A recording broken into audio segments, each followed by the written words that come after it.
Fala pessoal, a gente vai dar prosseguimento aqui às nossas aulas sobre eletrônica básica. Nós estamos falando de transistores e amplificadores transistorizados e até o momento a gente discutiu aqui dois dos transistores mais comuns para eletrônica analógica, que é o TBJ e os MOSFETs do tipo enriquecimento. Falamos sobre a importância de fazer a polarização dos nossos transistores em um circuito amplificador, ou seja, a definição de um ponto quiescente. Falamos também de como analisar um circuito transistorizado como amplificador usando análise CA e modelos de pequenos sinais. E na última aula nós falamos como modelar os amplificadores em basicamente 4 tipos de circuitos elétricos genéricos, né? E a partir de agora a gente vai começar a falar sobre os tipos de circuitos amplificadores, que vocês vão ver se enquadram em 3 categorias. Nós temos os amplificadores emissor comum, o base comum e o coletor comum para TBJ, e também temos os mesmos circuitos usando agora os MOSFETs, que são basicamente o fonte comum, o gate comum e o dreno comum. E na aula de hoje, especificamente, nós vamos falar sobre o emissor comum. Vamos lá?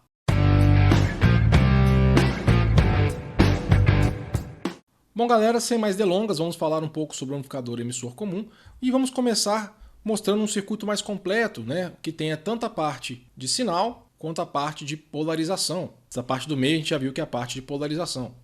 E em uma análise, a gente analisaria esse circuito do meio aqui primeiro, para extrair o ponto de operação desse circuito, definir as correntes e as tensões em cada terminal do nosso transistor e poder daí fazer uma modelagem de pequenos sinais. Mas no restante dessa série de aula, a gente vai focar agora nos modelos de pequenos sinais para ganhar um pouco de tempo, beleza?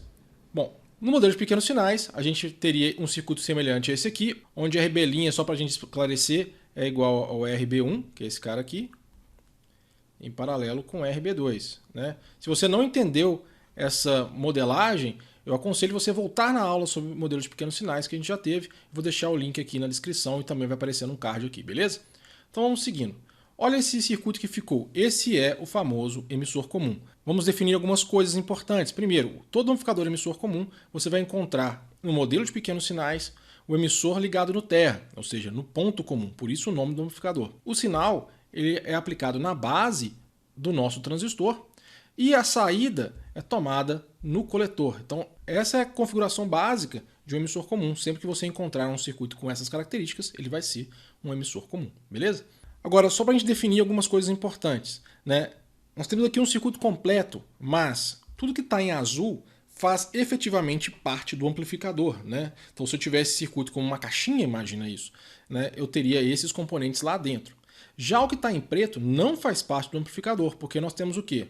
A fonte de sinal, né, que a gente acopla no nosso amplificador, ela não faz parte do circuito amplificador em si, e uma carga. A carga é o elemento alimentado pelo amplificador, isso pode mudar, né? Então não necessariamente ele faz parte do nosso amplificador.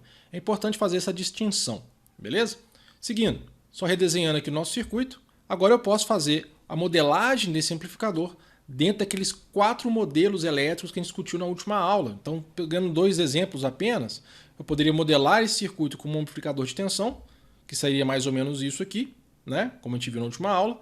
Poderia também, por exemplo, modelar isso como um amplificador de corrente, né? O modelo elétrico mudaria, né? A forma como eu levantaria esses parâmetros, né? O RI, o RO e o ganho desse amplificador, né? Dependeria de qual modelo de amplificador eu quero levantar na minha análise, beleza? A gente vai seguir uma filosofia comum, que é fazer um modelo de amplificador de tensão, né? O mais comum que vocês vão encontrar na literatura é isso, mas tenham em mente que vocês poderiam fazer outras modelagens, por que não? Beleza? Então vamos lá. O que eu preciso saber então desse amplificador para fazer um modelo de amplificador de tensão? Eu preciso conhecer a resistência de entrada e a resistência de saída do amplificador em si, tá?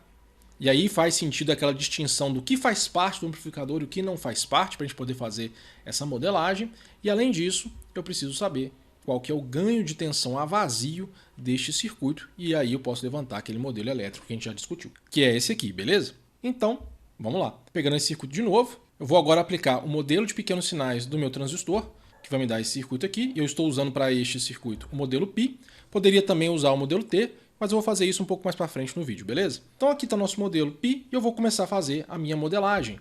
Uma coisa importante é, percebam que eu estou considerando na minha modelagem a resistência de saída do TBJ, né? Também chamado de efeito Early, né? Que é um parâmetro do próprio transistor. Mas se a resistência de carga, a resistência de coletor, mais a resistência de carga em si do meu amplificador for muito menor do que o valor da resistência de Early, em alguns casos a gente pode até desprezar essa resistência.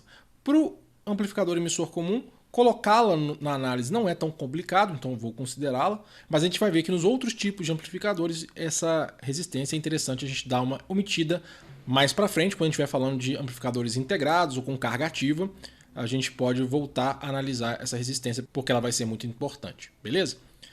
Então, prosseguindo, então temos aqui o nosso circuito em modelo de pequenos sinais. Eu quero, por exemplo, começar a analisar a resistência de entrada. Nós discutimos na última aula também o procedimento utilizado para fazer a modelagem que a gente quer e eu vou seguir isso agora. Então eu quero saber, a partir deste ponto aqui, o que eu estou enxergando como resistência. Então eu vou isolar o circuito, desenhar ele aqui embaixo para ficar mais fácil da gente enxergar. E eu vou fazer o quê? O procedimento genérico é eu aplicar uma fonte externa, Vx, e tentar calcular qual que é a corrente X que essa fonte está entregando. Bom, para esse circuito especificamente, a gente consegue ver com bastante clareza que o que a fonte externa está enxergando é só um conjunto de resistências. Com isso, a minha resistência vai ser o equivalente do paralelo entre RB' e a resistência RP de entrada do transistor, né? Se eu quiser expandir o RB', eu vou encontrar que a resistência de entrada deste amplificador é aquilo lá, o paralelo das resistências de base com a resistência RP do transistor, beleza? Bom, agora eu quero saber qual é a resistência de saída. E novamente eu vou marcar que eu quero saber a resistência do amplificador em si. Eu vou ignorar a carga por enquanto, beleza? Então eu vou fazer o quê? Eu vou redesenhar o meu circuito, tirando a carga, né? Eu vou curto-circuitar minha fonte de sinal neste momento, beleza? E vou aplicar uma fonte de tensão externa na saída do meu circuito, que é uma fonte Vx novamente, e calcular a corrente X que essa fonte está entregando. Bom, para isso eu preciso primeiro saber o que eu faço com essa fonte dependente de corrente aqui. Lembrando que fontes dependentes não podem ser simplesmente tiradas de uma análise, como as fontes independentes são numa análise Thevenin ou Norton, por exemplo, né? Então eu quero saber primeiro quanto vale Vp. Bom, se no primeiro circuito eu não tenho mais essa fonte aqui, Vsig, ela é zero, vocês devem concordar comigo que não tem como circular a corrente no primeiro bloco de circuitos e a tensão Vp vai dar zero. Se a tensão Vp for zero, a fonte dependente de corrente, que é Gm vezes Vp, também vai dar zero. Isso significa que eu posso abrir, então, essa fonte dependente e ela não faz parte mais da minha análise. Com isso, a minha fonte externa Vx continua enxergando só esse conjunto de resistências. E aí, a resistência de saída vai ser o equivalente paralelo disso aí, que é RO em paralelo com RC. Só lembrando que se eu fosse ignorar a resistência RO, falando que ela é muito maior que a RC, a gente enxergaria que a resistência de saída seria exatamente a resistência de coletor, né? Mas nesse caso, que eu estou considerando a resistência do efeito Early, vai dar aquele valor lá, beleza? Bom, o que faltou? Faltou levantar o ganho de tensão. Para isso eu vou fazer o quê? Eu vou desenhar só o amplificador, né? Vou tirar a carga e vou tirar a fonte de entrada. Eu quero calcular para esse circuito a tensão de saída a vazio, porque o ganho de tensão AV que eu quero é o ganho a vazio, beleza? Então, de novo, estou com o meu amplificador sozinho ali, vou aplicar uma tensão externa na entrada, eu vou chamar de Vx também, tanto faz. Neste caso, Vp e Vx vão ser exatamente iguais, porque eu não tenho nenhuma resistência de fonte ali para considerar. E a minha tensão de saída pode ser calculado simplesmente como sendo a fonte corrente GMVP, que passa pela resistência de saída do meu circuito, que a gente já viu que é o paralelo de RO e RC, né, naquele sentido. Isso vai fazer com que na resistência RO tenha uma queda de tensão nessa polaridade, que é contrária à minha medição. Notem que eu estou medindo de VO para a Terra, então para mim aqui é o positivo e aqui é o negativo. Obviamente tem uma inversão de polaridade e isso vai aparecer na minha equação como sendo um sinal negativo. Então VO vai ser igual a menos a fonte de corrente, que é Gm vezes Vx, vezes a resistência de saída, e obviamente o meu ganho é, neste caso, menos Gm vezes RO, beleza? Pronto, levantei os três parâmetros do meu amplificador. Tá aí. De novo, os meus parâmetros são esses. E é interessante aqui a gente chamar uma atenção para as características do amplificador emissor comum que a gente pode tirar diretamente dessas equações. Que é o quê? Todo amplificador emissor comum vai ter uma resistência de entrada alta, né? Porque tanto o RB quanto o RP podem ter valores elevados, lembrando que o RP ele é normalmente uma resistência um pouco mais alta, né? A resistência de saída do nosso circuito é basicamente influenciada pela resistência de coletor, uma vez que RO já é um valor muito alto, então também vou ter uma resistência de saída elevada. E o meu ganho de tensão pode ser um valor alto também, né? E ele tem uma característica inversora de polaridade, beleza?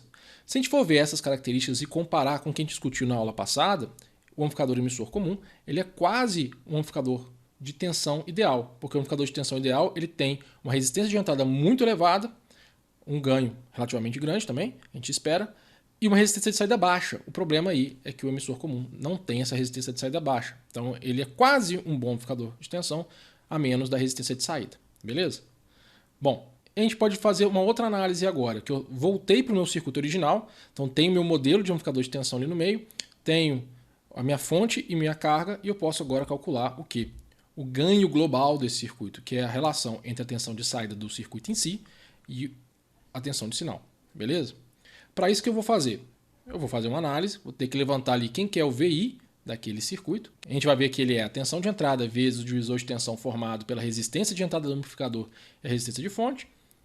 E a tensão VO vai ser também o ganho de tensão, AV, que é o ganho de circuito aberto, vezes a tensão VI, que multiplica também o divisor de tensão formado pela resistência de carga e a resistência de saída do amplificador, né? Se eu combinar isso tudo, eu vou encontrar esse ganho global, que mostra que tanto a fonte quanto a carga ele vem para reduzir o ganho do meu circuito em relação ao ganho a vazio. Beleza? Pronto, a gente acabou de fazer uma análise de um amplificador transistorizado de uma forma bem direta. Beleza? Bom, só para finalizar, a gente fez essa análise usando o modelo Pi. Vamos discutir também o modelo T, por que não? Né? Então, o circuito com o modelo T vai ser isso aí. Eu não vou separar aqui o que faz parte e o que não faz parte do amplificador, porque acredito que isso já esteja claro, né? Também estou considerando a resistência RO nessa análise. E agora vamos analisar todos os três parâmetros, né, que compõem o nosso amplificador. Começando pela resistência de entrada, vou aqui desenhar o circuito de entrada só para a gente ter uma clareza maior, aplicar minha fonte externa. E agora para calcular esse X eu tenho que fazer uma análise. Eu vou fazer o quê? Eu vou calcular quem que é o IA e quem que é o IB, né? E por lei de Kirchhoff, e X vai ter que ser igual a IA mais IB. Bom, o IA é igual a tensão Vx dividido pela resistência RB', né? Já a corrente IB, ela vai ser igual ao quê? A corrente IE, né, que passa pelo resistor RE ali, menos αE, que é a corrente da fonte dependente, né? Bom, se a gente lembrar que IE, pelo circuito, é igual a Vx sobre a resistência RE, e que 1 menos alfa pode ser manipulado para ser igual a 1 sobre beta mais 1, né? Lembrando que alfa é igual a beta sobre beta mais 1, para quem já esqueceu, né? Eu posso encontrar o quê? Que o Ix vai ser igual a essa expressão aí. E lembrando que Vx sobre Ix é igual a Ri, eu vou encontrar isso aqui, né? Que a resistência de entrada vai ser igual a RB' em paralelo com beta mais 1 vezes RE. Vou chamar a atenção que isso é chamado de resistência RE refletida para a base, né? Toda vez que eu tenho um conjunto de resistências no emissor de um transistor TBJ, eu posso refletir isso para a base multiplicando esse conjunto de resistores por beta mais 1. Na verdade, o que eu estou fazendo ali é levar em consideração a influência dessa fonte dependente sem ter que fazer uma análise mais complexa. Beleza? E outra coisa interessante, se vocês forem comparar com o modelo Pi, é que isso é exatamente igual a RP. Então, obviamente, os valores que a gente encontrou com o modelo T e com o modelo Pi têm que ser iguais, né? Então é isso. Bom, continuando, posso calcular também a resistência RO aqui. Beleza? Então, para isso, o que eu vou fazer? Eu vou curto-circuitar a minha tensão de entrada, né? Minha tensão de sinal, né? Neste caso, a corrente E vai ter que ser igual a zero. Com isso, a fonte αE vai dar zero também, né? E, de novo, eu vou ter que a minha resistência RO vai ser basicamente o paralelo da resistência de saída do transistor, né? Com a resistência de coletor RC. Beleza? Como a gente já viu.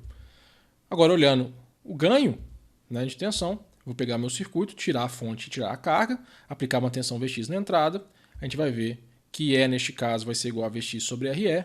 Logo, VO vai ser igual ao que? αE, né, que circula assim, vezes a resistência de saída do circuito. E eu vou encontrar, então, que VO é igual a menos alfa RO sobre RE. Beleza? Então esse vai ser o nosso ganho de tensão. Vou chamar a atenção para uma coisa interessante. Observe então que o ganho de tensão é basicamente menos alfa vezes as resistências que se encontram no coletor do meu transistor dividido pelas resistências que se encontram no emissor. Esse é um fator interessante que a gente pode utilizar para outras análises no futuro, beleza? Então era isso que eu queria falar sobre o amplificador emissor comum. Espero que vocês tenham entendido, espero que vocês tenham gostado. Se vocês gostaram, dê um like aqui nesse vídeo, ajudando demais na divulgação do canal. Se inscrevam no nosso canal para vocês terem mais conteúdo sobre eletrônica e ative o sininho também, né, para vocês saberem quando eu posto novos vídeos, beleza? Então é isso aí, um grande abraço, até a próxima, tchau!